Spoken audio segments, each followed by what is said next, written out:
guys, it's time for my Smackdown review. This review isn't going to be very long or amazing because I'm like really tired, shattered, but obviously I'm just going to be bothered to like leave this until like tomorrow after work. So I thought I'll do my review now really quickly. In the kitchen again because the lighting in my room is really dodgy. Because if I like leave it like later than about 4 o'clock in the afternoon, it gets really dark and then I go like all pixelated if I video it in my room. So I'm in the kitchen again, which means I can show you my epic Easter egg. Well, it's not really an egg, it's a chocolate bunny that I got today. So hope everyone's having a great Easter and hope people got lots of Easter eggs. I was ill this afternoon, which totally sucked. I think it was because I ate chocolate again, because I gave it up to Lent, and then I ate it again today, and I felt really sick, which is really annoying. But never mind, apart from that, it all is good. Before I start my review, I watched A Chaperone the other day, and it actually surprisingly wasn't that bad. The rest of you probably hate it if you ever saw it, but I didn't think it was too bad, to be honest. I was expecting it to be a lot worse. But yeah. Oh, my throat hurts. Sorry for the slight overdressing. It's like family lunch Easter Sunday, so I thought I'd wear something slightly presentable.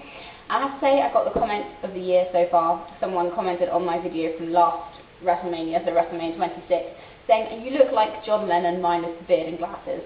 Thank you to whoever said that about me. Nobody's ever told me that I look like John Lennon before, but thanks for that. I won't take it badly, just thought it was quite hilarious.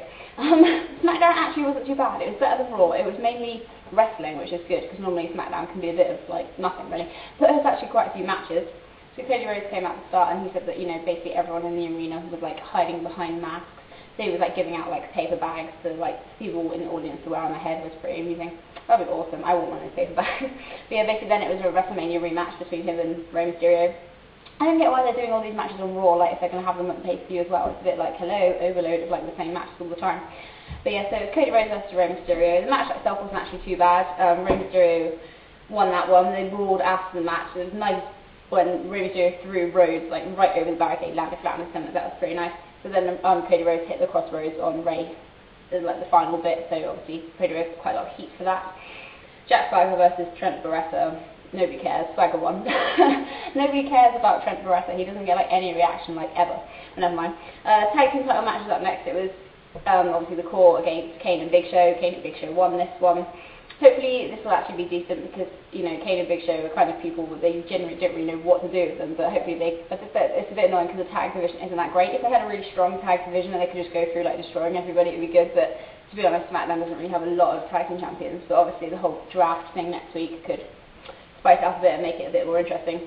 What I don't understand is Michael Cole, you know, he's like heel, he's like going on about how, you know, he's the best, he can't stand like Booker T and Josh Matthews and that, and then he like said to Booker T, "Oh, you're one of the greatest tag team champions ever," and it's like, what? He keeps slipping in and out of character and it's like really annoying. Drew McIntyre versus Chris Masters was an okay match. McIntyre won with a future shot DDT. He actually got quite a big reaction from the crowd. I know it was in England, but surprisingly he got quite a big reaction, more than Wade Barrett, even though Wade Barrett actually is from England. So yeah, like I said, next match, yeah, was Kofi Kingston versus Wade Barrett for the Intercontinental title. Obviously, Kofi hasn't had his rematch yet, so that was it. Core obviously is still breaking down. Wade Barrett sends Ezekiel Jackson Wade Barrett sends Ezekiel Jackson away from ringside because he accidentally hit him. Whether it was accidental or not, we just knew. But yeah, so he sent him away, and then Barrett wins by holding onto the ropes.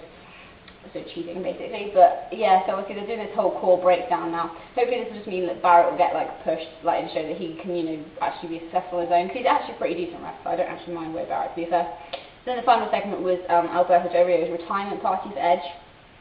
It was one of those typical, you know, corny WWE things. He was saying that he had like loads of presents for Edge. He had a grandfather clock so that he could watch his life ticking away. A toilet bowl and adult diapers, because, you know, it'd be hard for him to control his ladder. And then you're like, oh, you know, your friends. And of course Lita's music hit and got like a massive reaction from the crowd.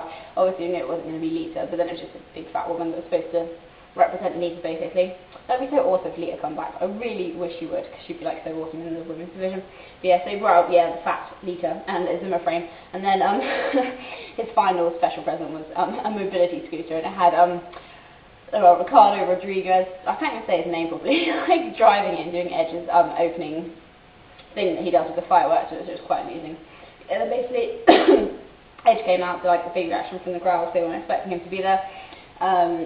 He basically starts making fun of Alberto, saying he's like the worst party host ever, and Alberto sends Brodus after Edge, but then Christian comes out from nowhere and hits Brodus with a ladder, also takes out Del Rio, and then to finish off SmackDown, Alberto Christian gets in the ring and climbs up the ladder and takes the World Heavyweight title belt, which has been hanging above the ring for the whole of the show. which is obviously, yeah, setting up for Extreme Rules. So for some reason, I have a feeling that Alberto is going to win this one. A lot of people have said, oh, it's going to be great to see Christian as champion, but I think Alberto could win this, but I'm not too sure. But yeah, no, so Smackdown was pretty good, you know, better than Raw, nothing spectacular or amazing, but fairly enjoyable watch nonetheless. So yeah, sorry this review's been kind of short to the point, don't really have much time to kind of ramble like I usually do. So yeah, thanks for watching, keep commenting, subscribing, and I will see you guys for my Raw review on Wednesday.